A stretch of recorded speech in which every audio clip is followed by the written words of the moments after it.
All engine running.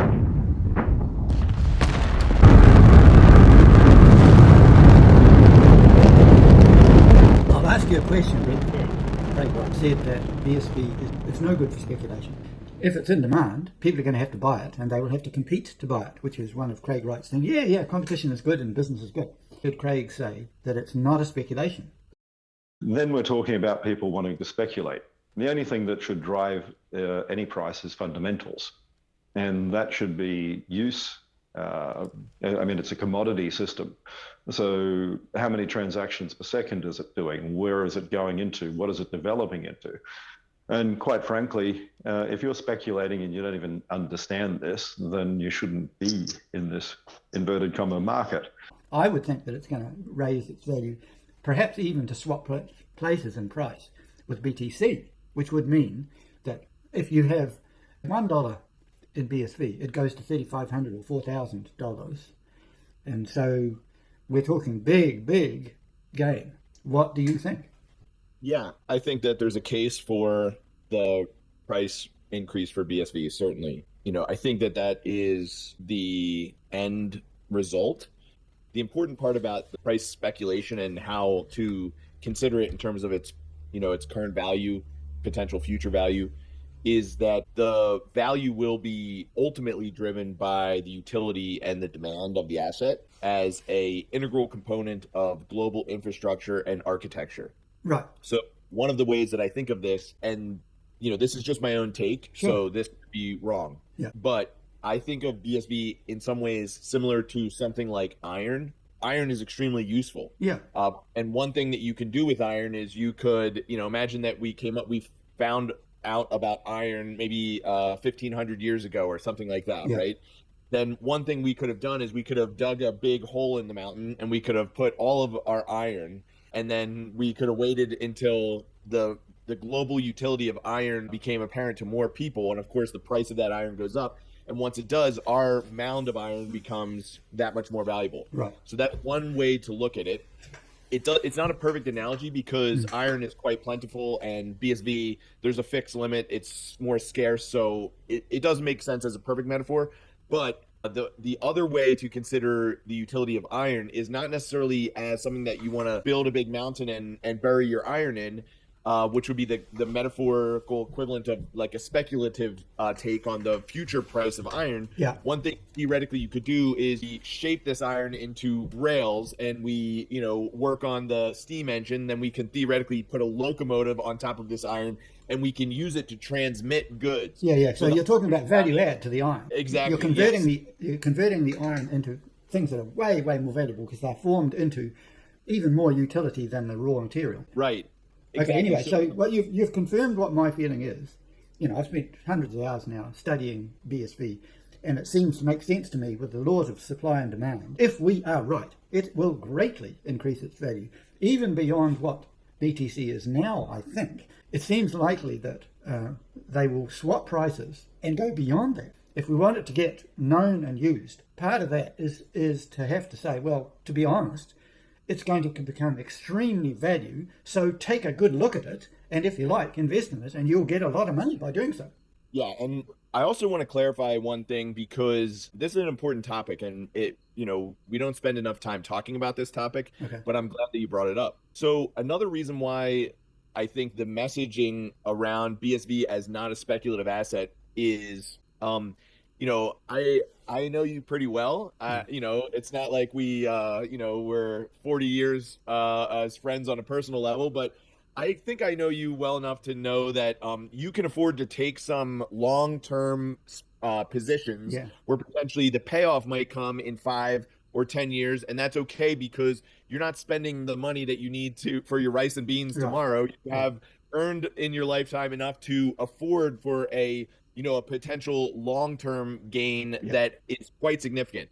There is a portion of the market, especially in this, what you might describe as a frothy market with, what's the ticker, everyone coming in. It doesn't matter what it does or what, it just matters. Is it trending? Is it a buzzword?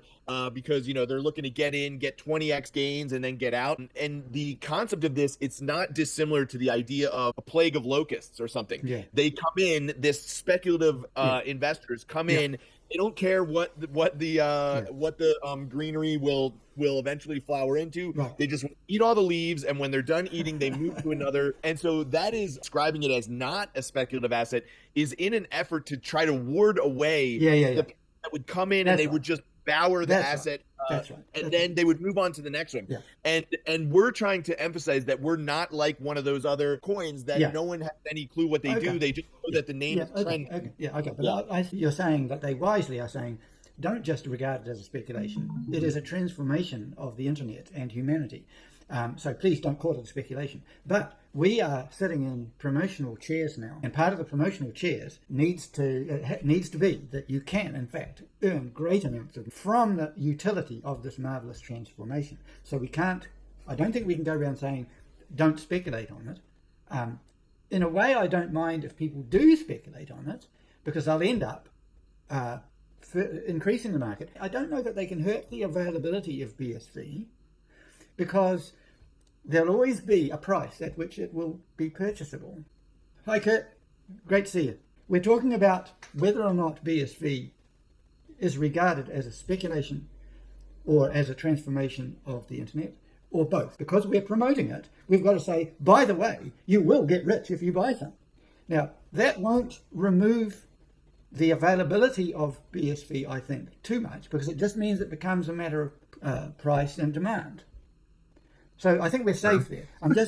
I just haven't liked the talk of BSV not being a speculation, because it sounds as though it's not a good deal, it's risky, and you're going to lose your money.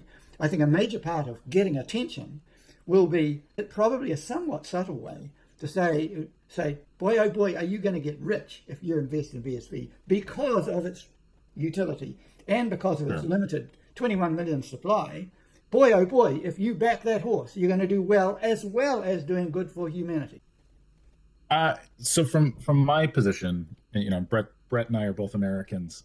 Americans need to be very careful about what could be perceived as investment advice. Okay. The reasons are, and actually it's probably a lot less of a problem now that Trump is president, but during the Biden administration, it was very much regulation by enforcement. And so people would suddenly be in very big trouble for things that were a lot less than saying, hey, buy this asset, it's going to make you rich. So I am an investor in BSV, the asset, as well as businesses related to BSV. I think BSV is severely undervalued, and it's because of bad information in the marketplace. Like, there is an asymmetric understanding of its value. And so right there, it's an investment opportunity just at face value. My problem is that I think that's so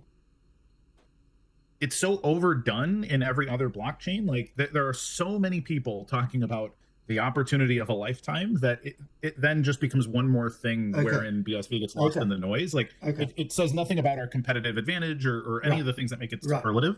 And so, if I'm just one more guy saying, hey, buy BSV because it's going to make you rich. That makes me one of thousands of influencers talking about one of tens of thousands of assets. That's why I use the word subtle. We can't make it the main pitch, but I think it has to be subliminally, or even more than subliminally, noticed. Let the customers deduce it themselves. We can confirm that, and we can even say it. But we have to be, as you say, careful about how we pitch it. But I think that we can get by making our whole pitch a question, not a statement, a question. You know how they do in the media sometimes to avoid trouble? They ask a question, is this happening? And they're not saying ask a leading question. But I'll do a share screen so you can see where we are. I've spent a bit of time during the week having fun with promotional ideas. I'd like to say that, according to Grok, the chance of raising the price of BSV and getting adopted, even with, say, $25,000 worth of electronic billboards on the bridge and the highways, it's not going to. Grok says that Grok is fairly conservative, and there might only be a 2 to 5% increase in the uptake. It said that other AIs might be more brave about that. And from my experience of doing quite a few little campaigns, it depends on the way the message is pitched. If somebody sets themselves on fire outside MicroStrategy, that's a very different thing from somebody holding a placard. You know what I mean? I'm not suggesting we do this, by the way. Yeah. But I'm saying it depends It. greatly on the imaginativeness and eye-catchingness of whatever the message is. Oh, yeah, another thing. I was a bit dismayed by that it said, oh, it's only going to raise the price about 5 or 10% and the uptake by about 5 or 10%. And I was looking at this cost, $25,000 US to do a decent campaign for a month. You might, if you did that campaign, that's the result you might get. And I thought, But I realized that we could do very small scale, tentative stuff and figure out some ways of judging the result. We could try a little bit of this, a little bit of that, a little bit of this. Oh, that one worked. So we're not stuck with spending $25,000 US. You know what I mean? Yep. I'll quickly go through this, which is our agenda. It's only half a page to say the idea. We looked at whether it was worthwhile promoting BSV, and we agreed that it was. And now we're looking at staging demonstrations and promotions, what they might be. I thought, I haven't heard your opinions yet. I think you probably thought it was probably okay to put some sort of a demonstration of people outside places like MicroStrategy. Mutual funds are interesting to me because they represent the mom and pop and the general public more than MicroStrategy does, because that's where they have their money. So that's another one. I thought about ATMs, maybe have a little crowd outside ATM, all the while inviting the media, so the media are there. You've got at least a camera or two, especially if your demonstration is colourful and interesting. It's clowns or it's something quirky and catches the attention of the public. Regulators in Congress, not to me as obvious getting a lot of attention, but it might. TV and radio, going directly to them. And then we talk about this 25,000 plus idea of going to the big public places like the Bay Bridge or New York, or wherever, do that.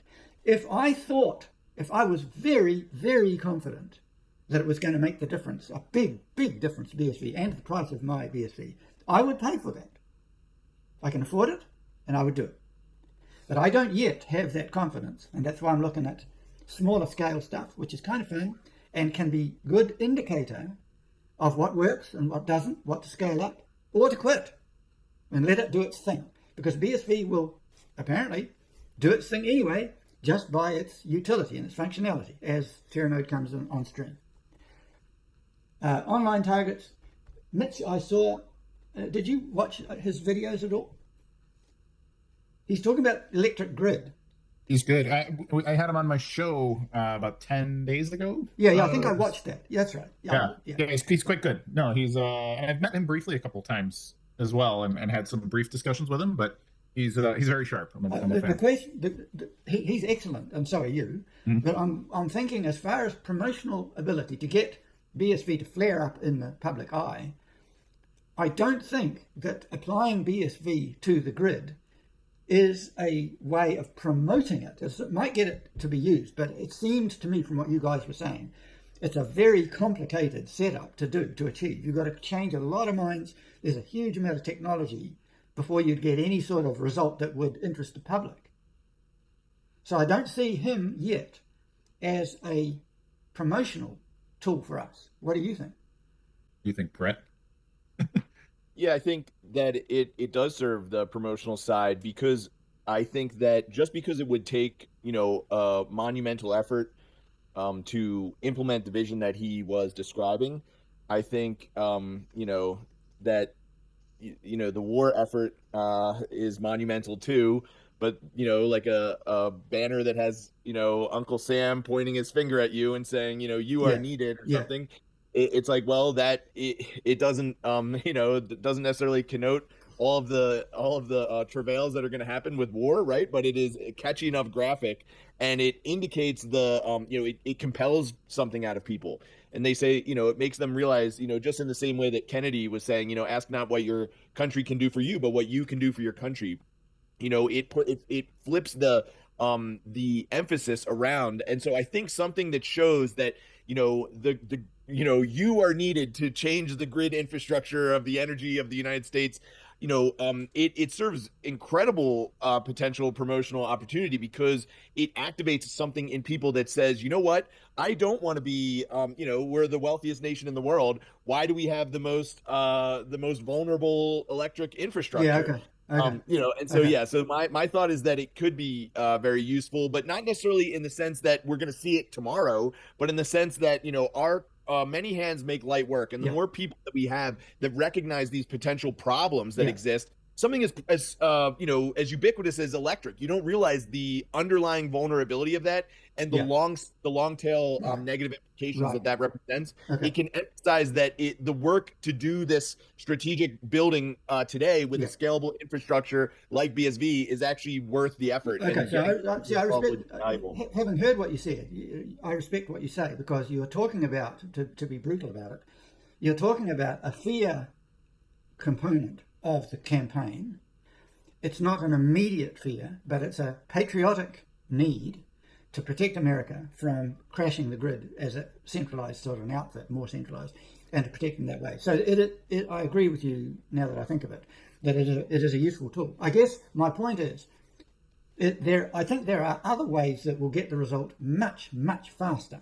Now, I think that the electric grid question and the patriotism towards protecting America from especially hostile outfits, but things like tornadoes and stuff like it too, that's good. So, okay, I hear what you say. I'm just thinking, I'd like to see BSV skyrocket by about October, because I've got some investments, and in certain ways it would be good for me if it happened in October. But that's just me. So I take the point. All right. Mitch Birchin. All right, I just want to be clear that gives us August. That gives us 3 months. So we're on a clock now, Kurt. Tick tock, baby. Well, there hasn't been a clock mentioned at all. Yeah. I've never heard in all my years since 2014 discovering so-called cryptocurrency. I've never heard anyone say, "Let's make this happen by then." So this is the first time, and I just pulled it out of the air because I happen to have a little bit of BSV, and I'd like it to go up 3,500 times by October. Yeah. I'll do my best. Thank you. Now, the next thing that was on the agenda was the possibility of getting Joe Rogan or others to do a podcast on it. Now, I don't know how much that would cost. How much would it cost? Maybe $1 million to get an interview with Joe Rogan? Honestly, I'm not sure how that works. Like, I would like to think that it's a little bit of a proof of work instead of proof of payment in order to get on his show. But I don't actually know. It could be as simple as, hey, you got a cool book coming out or a new special or some big idea. And here's my deposit account in order to be a guest on the show. Right. Well, so I agree with that. The most exciting thing for him would be if he was able, one of his staff was able to brief him, say with that one-page guide that I've got, we get somebody who was the girlfriend of his or something to show it to him. And he says, "Wow, look at that. That will make a tremendous thing." She said, "Yeah, okay, I've got their contact. How about we talk to them? Cost for nothing." So would you be willing? Would you be willing, please, to start to feature on the Joe Rogan show? Well, yeah, okay.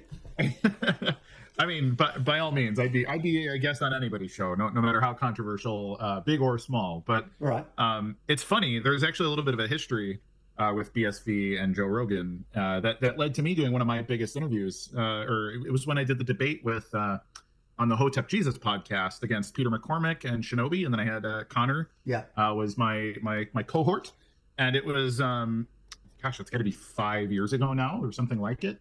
But what happened is Hotep was on Joe's podcast, and they were talking kind of generically about Bitcoin and talking a little bit about like what blockchain is capable of doing. And somebody said like, you can't really put data, like real data, significant data on a blockchain. And then Jamie, who is Joe's producer, who I don't know that you see his face ever on the show, but Joe always says, "Jamie, pull that up," is kind of the famous line here when they're talking about something. And Jamie butts in and says, "Actually, there's this thing called BSV."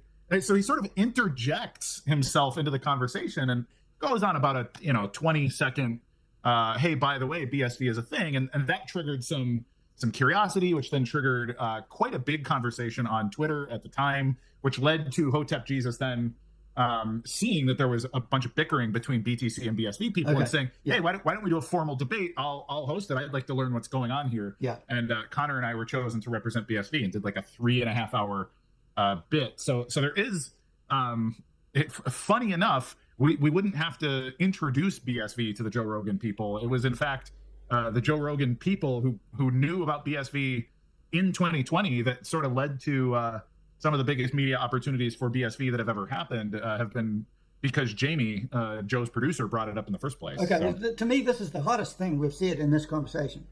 It's the most potential. It seems that you feel capable of doing it, and you could probably use an AI like Grok or whatever to create an excellent introduction. You've got the contacts already. Are you willing to approach them?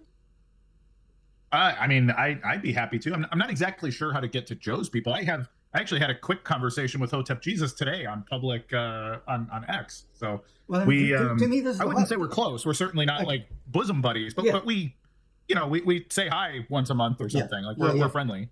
Yeah, so how another thing you could do. I'm kind of addicted to AI these days. Before you even touch them at all, you can ask your Grok or your ChatGPT, what's the best way to approach these people so you get a more reliable yes from them about maybe doing a thing. You could ask the AI, please do a really good bio of me and a bio of BSV so that it's brief, it's this long, it's 1 page long, whatever, it's not too shouty, it's just right. You could use that and you could start doing your approach. As I say, this is the hottest thing in this conversation. If we could get you to do that and succeed, we're pretty much in, I think. I can think of no better PR opportunity than to be on Joe Rogan's show. Could you handle it? Like, do you think you could account for BSV well? The hero here is BSV. It's not me, it's not you, it's not Brett, it's not Gavin. The hero here that we are serving is the new world with BSV. So you would go in humbly before your God and you say, this is what I think is good for humanity. And we have a question here for the public. Do you want BTC, which is a mound of speculative confidence, or do you want a functional transformation of people's lives in medicine and the third world, everything like that? And Joe Rogan will say, what? You're telling me that thing costs $110,000 and yours costs $25,000? Now, you think what the viewers of the Joe Rogan show would feel about that? I mean, you'd have people from MicroStrategy watching it. They'd go to the boss straight away. There'd be tumult in the media about this because Joe Rogan was paid $100 million to take the contract to do his show. I don't know how many, what his ratings are. He's probably got 1 million or more viewers every time. Something like that, yeah. If you think you could, first of all, achieve, you can certainly attempt it if you think it's a good idea, and I do. You could attempt some contact repeatedly if necessary, politely. You know how to do that stuff. You're good at that sort of stuff. And if you think that you could articulate the thing very well without being too long-winded, without being too technical, you're already humble and good-humoured and pleasant, you can make a laugh, I think you would get on quite well with Joe Rogan, personality-wise. Sure. I think you could reveal it in a way that the public would just raise their eyebrows and reach for their wallets and talk to their bosses and say, we've got to get some of this stuff. I mean, we can help prime you for it, Kurt, so that we make sure that the essential points are covered. You know, there are some things that have got to be known by the public in such an interview, so we could talk about it another time. But anyway, this is superb. If what you're saying is true, that you've already got a fairly warm contact with them, that is very worth considering. Yeah, I could even imagine a scenario where we're taking your idea one step further, Bruce, and imagine we put together a stream, and label it something like Kurt versus the deepfake dark web or something. And instead of getting on Joe's show, we just, use deepfake to, create a 2-hour-long episode, what it would sound like with Kurt on Joe's show. And we could do it with Lex or whatever. And, and then we just launch it. Maybe we stream something on the bottom like, this is parody. Please, this is not a real Joe Rogan episode. I think, but one thing that's but it could be really interesting, I think. I respect that because it's a possibility. But it is dishonest, for one thing, and it's crucial. In all the tumult and acrimony, we have to be a paragon of honesty and straightforward stuff, not anything to do with fake. We have to be impeccable in that regard. I think maybe if we fail emphatically to get an interview with Joe Rogan, then maybe we could do that. But even then, I wouldn't do it. It's playing around the problem. It makes us look like frauds, and we're actually pointing at a fraud called BTC. So we've got to be impeccably honest. I think that it could have but the blowback on it could be worse than the upside. I like the idea, but I'm a big fan of sort of guerrilla marketing and being a bit of a pain in the butt. Your credentials, Kurt, are good. You're running Guerrilla Pool, mining the BSV, which shows a great confidence and a great knowledge of it. And you're already doing good podcasts that people like. They like you, so you're proven. You're pretty much set up so that if Joe Rogan and his team look at you, they'll say, well, he's small fry, but he knows his stuff. He's in the game. He's pleasant. So let's at least talk with him and see what's covered. And we here on at your side, we can say, let's cover scalability, low prices. We don't want to emphasize the Craig Wright is or is not Satoshi Nakamoto thing, because that's just a chaos and it's irrelevant to the functionality of BSV and the future of humanity. I was talking with Gavin about that. Gavin likes media a lot, and he thinks it's a cute topic and it gets a lot of people watching. But I think I don't know about what you think, Kurt, and Brett, I'd ask you, but I think that the Satoshi Nakamoto is Craig Wright or yes or no is a terrible distraction from BSV itself. What do you think? I think at best it's a tangent. It's a curiosity. It makes for like an interesting story, but it unfortunately for most people has turned into the primary context for everything that happened in the BSV space, and I think that's terrible. I mean, it's observably and measurably bad. So it's not good that the average person, that when they think of BSV, they first think of Craig Wright, and then vis-a-vis Craig Wright, like all this other baggage about what it means, and it's just silly. And I tell people all the time that BSV, like Craig didn't want BSV to exist, so there's so many things about like the interconnectedness of Craig and BSV that are just fallacies, but they're so consistently repeated that you seem like a crazy person trying to untangle them and state the truth, and so it becomes very difficult. Do you remember I think it was 2019, there was a conference, a big crypto conference. Vitalik Buterin angrily said that this guy shouldn't be allowed here. Do you remember that conference? Yeah, I do. I don't remember which one it was, but I recall he was on stage sitting in a chair. The thing that struck me most, one of the things that struck me most about in that conference, Craig Wright was there, and they jeered at him, and they said, if you'd done it, why didn't you tell the world? And Craig said, I didn't want to be in the publicity. I didn't want the news. I didn't want to be the big man. He said, I'm not the big man. It's the idea that is big. And I'll never forget him saying that. It's so important. So if possible, it would be good, I think. I mean, you can do what you like. If you get on stage with Joe Rogan, you'll say whatever you think is best. But I think that the important thing is the functionality of BSV, which I said, we serve it. We're not the boss of it. Nobody's the boss here. BSV is a grand, majestic change. If we're right, it's going to take over the world. And the idea, it isn't even the hero Craig Wright. He didn't want to be the hero. He said so. He just wanted a quiet life. He had, all kinds of hassles. So I think keeping away from that discussion as possible is a good idea, because it puts conflict into the scene that we don't want. There's already the conflict is BSV as good? Is it safe? Is it really going to be that useful? Is it scalable? Are the prices really that cheap? Does it get cheaper to transact on it the more traffic flows? All that stuff. That's what we've got to talk about, rather than personalities and how it was built. And the good thing to do, I think, is to minimize the emphasis on whether or not he's Satoshi Nakamoto. If we must, we can say, well, he's got 3 PhDs or whatever it is, so many masters in law, in security management. Look at his website. Look at the university. Look up the university. It's all there. Never mind whether he used a pen name called Satoshi Nakamoto. Look at what the guy is, what he does. He's the top advisor in the world on BSV and Bitcoin. So never mind the Nakamoto thing.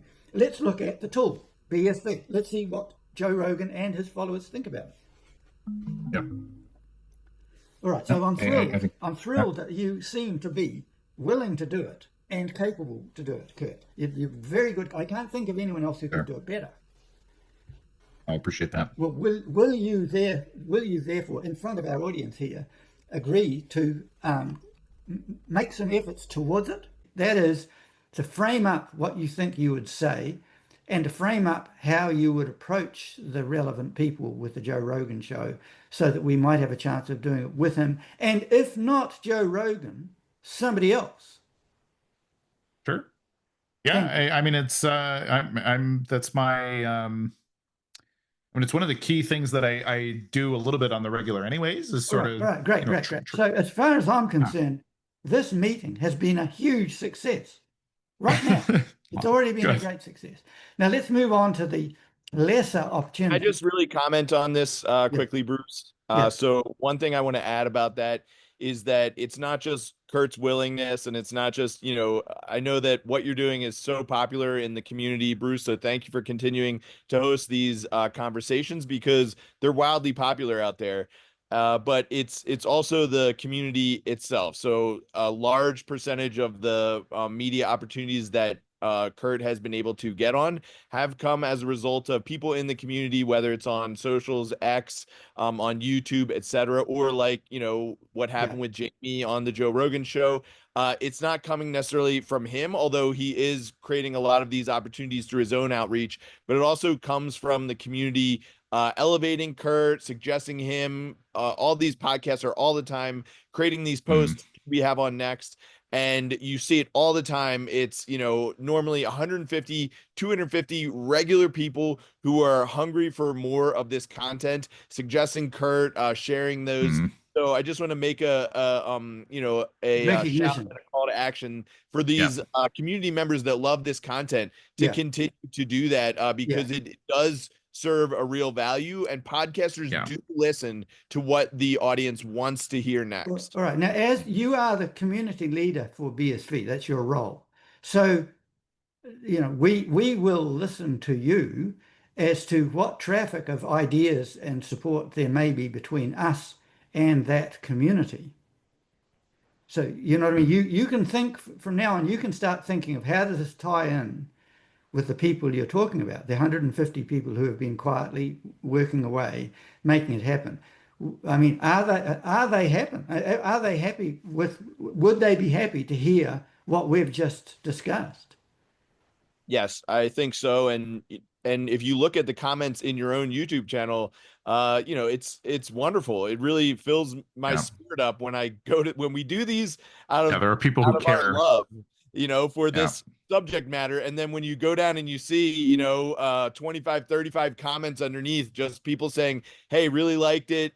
This was, when you mentioned this, it was really inspiring, all that stuff. It really fills you up, because you realize that you're not, like you said, working on your own best interest or for your benefit or something, but we are really trying to open a conversation that leads to the formation of a better world. We have a public enemy, number one, and it is the centralized technocratic solution providers that are all the time mismanaging data and and defining the truth and things like this. And it is just about galvanizing others in support of a more distributed ecosystem that allows for a meritocracy of ideas and effort and proof of work. Okay, so good. So now you've stood up as the representative of the community, which is your role, and we will listen to you accordingly. We will listen to them through you and directly, but you are now in this meeting and generally representing the community. I don't. I represent an investor and a person who knows a bit about media and can coordinate meetings reasonably well.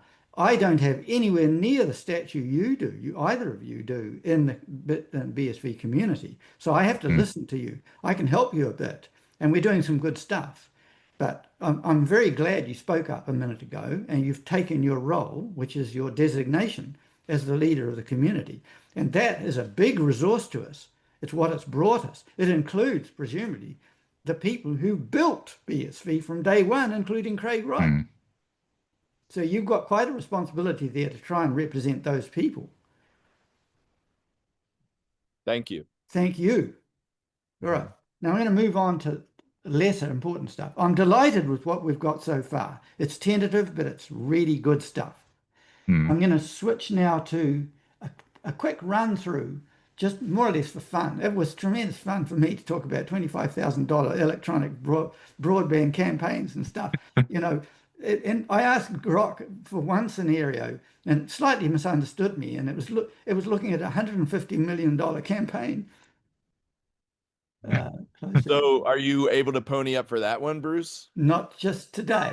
All right. Well, I would like you to do that by October. So if you could work on coming up with $100 million, I'll tell you what, that would help us out a lot. If either of you can get me the phone number of Elon Musk, I might be able to. If you can get him to agree to spend 10 minutes talking with me, I'll add that to the list. Yeah. Possible. Because Peter Diamandis rang him up once about a carbon capture X prize to encourage enterprises to compete, to create an installation that would gobble up 1,000 tons of carbon out of the atmosphere per year. And he got, I think, 40 or something applicants doing it. And 2 weeks ago, they paid up. Oh, by the way, on that phone call, Elon Musk agreed to Peter Diamandis. And in that phone call, he agreed. Diamandis said, how much, Musk said, how much do you want to help do this X Prize? And Peter Diamandis says, it's a total of 100, but if you could give 50 million, that'd be good. Musk said, okay.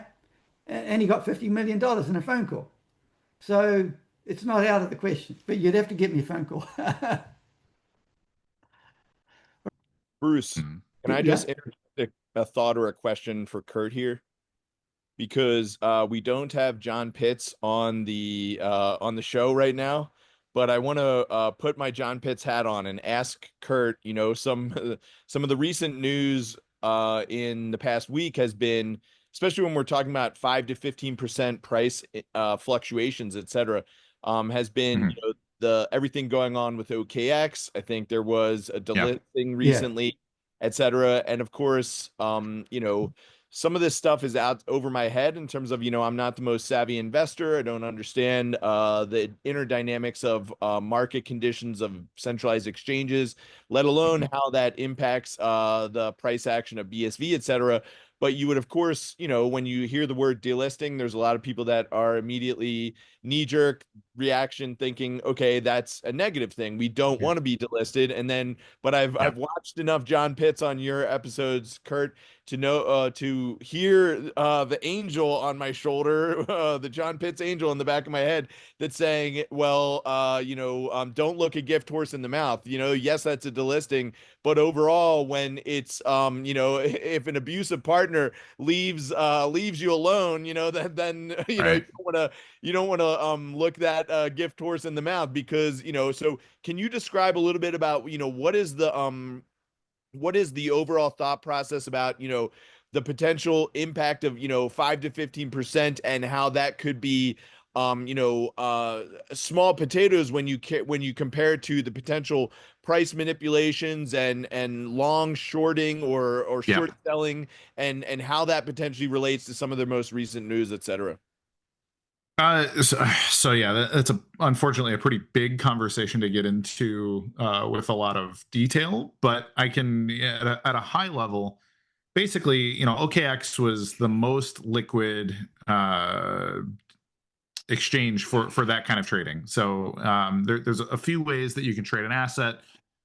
Most people don't understand the difference between spot trading versus margin trading and some of these other things, but in a margin trade, what you're doing is you're collateralizing something in order to take out a loan to bet on a position with leverage, which allows you to play the chart without necessarily owning the asset. And so it allows you to bully the asset one way or another without necessarily having any risk in the asset. So you can have a risk in some totally other thing, like you can have $1 billion in Tether and use that to collateralize a bet that BSV will go down. But creating such a big bet that BSV will go down is the thing when pretty illiquid, it will push that price down. And so when you're Tether and you essentially have an infinite money printer, and then you can use an exchange like OKX, which is they have a regulated U.S. entity, but ultimately I think they're a Hong Kong or a Singapore entity that is a little bit Wild Westy. Definitely can do what they want in many regards. The argument could be made that the naked short selling that's been happening to keep the price oppressed probably was happening there. Now, one thing that I don't know for sure is whether they simply were delisting spot trading of BSV pairs, or did they also delist margin? Because if they delisted spot but are keeping margin, that's actually an even worse scenario for BSV, meaning that nobody can buy the asset such that they can take it off the market and keep it from being sold at spot, but also that it can still just be traded at margin arbitrarily. This is a similar problem to what's been happening with silver for about the last 25 years, is that there's like 10 times, or I don't know, some absurd multiple more paper silver being traded as a derivative, and that's the quote unquote silver market. But spot silver is severely undervalued because it's basically been being bullied for decades now. And the reasons for that are many things. There's lots of theories, and then there's some simple explanations too. But my problem consistently is that with BSV right now, any liquidity is good liquidity, and derivative trading, various types of margin trading and options trading are not creating liquidity for the asset. Like OKX claimed that they had a few $100 million a day or something in BSV trading.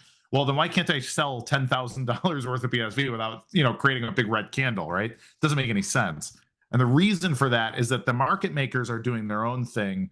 I would argue that the predatory short trading probably will continue, not buy at spot from OKX anymore. And then there's this whale wallet, the single largest wallet of BSV on the network has been rumored for a very long time to be OKX's cold wallet. And so that sort of indicates that if that is indeed OKX's cold wallet, they may be accumulating the asset. They may be trying to keep the price low using their margin system and their market makers and all of their stuff in order to accumulate the asset at some low price. Now, there could be two reasons for that. First reason could be they're bullish on BSV long term. They think it's going to go up, and they want to have 2 million BSV sitting in a single wallet for that eventual future. The other thing they could be doing is they could be using that wallet as collateral to take out loans in order to continue to push the price down. Seems counterintuitive, but again, if you're the money printer, you're invested in BTC and some of these other, all these other things, you could just treat it as cost of doing business. Hey, Brett, so has that answered your question? Because I suggest I've got two questions. Has Kurt answered clearly enough for you to understand the question you asked? And the second one is, Kurt, would you consider speaking on this in your next podcast so that people understand what happens if there is a sudden understanding? Let's say the Joe Rogan show. Let's say all of a sudden every man and his dog wants to get at least a little bit of BSV, maybe $1,000 worth.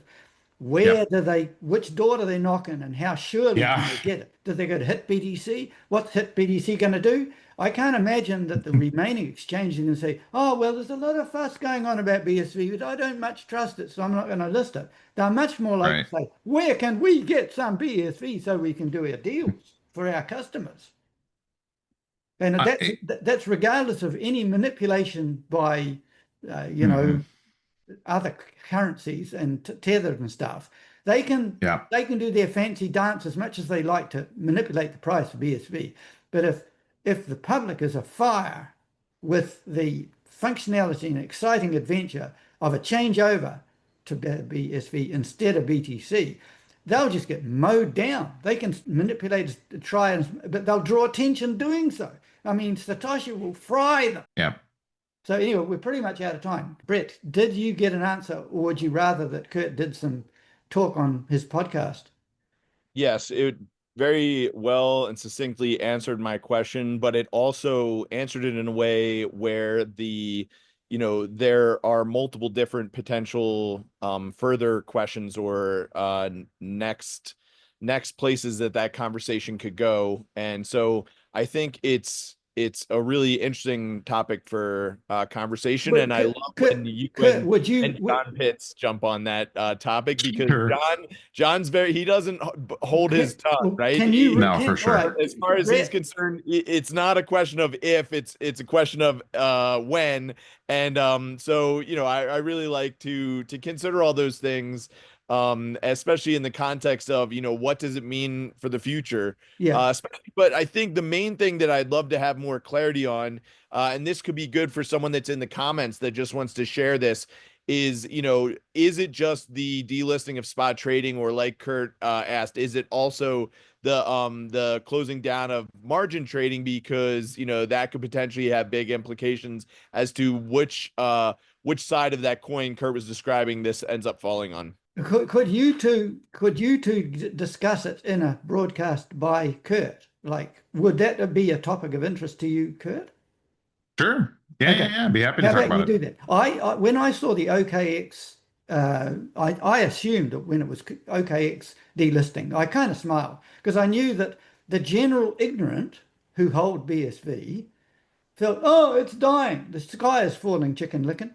And I knew that it's sentiment, and it's a real illustration of the ignorance of these people that are invested in BSV. They're all speculating. Yeah. And they say, oh, somebody, as an exchange is delisting it. That means it's no good. That means they don't look at the functionality of BSV. They're just looking at the price. So in a way, that's good, because we're way, way ahead of everybody else, and we understand the functionality will bring its power eventually. Anyway, we've had enough time. For me, it's been a wonderful, very happy little talk with you guys. So thank you very much for both of you participating. And I'll put it onto my website, and you can take whatever chunks out of it from then on. So bye for now.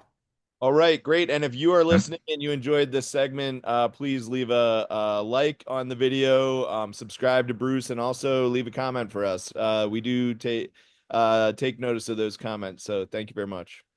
Bye for now. Take care.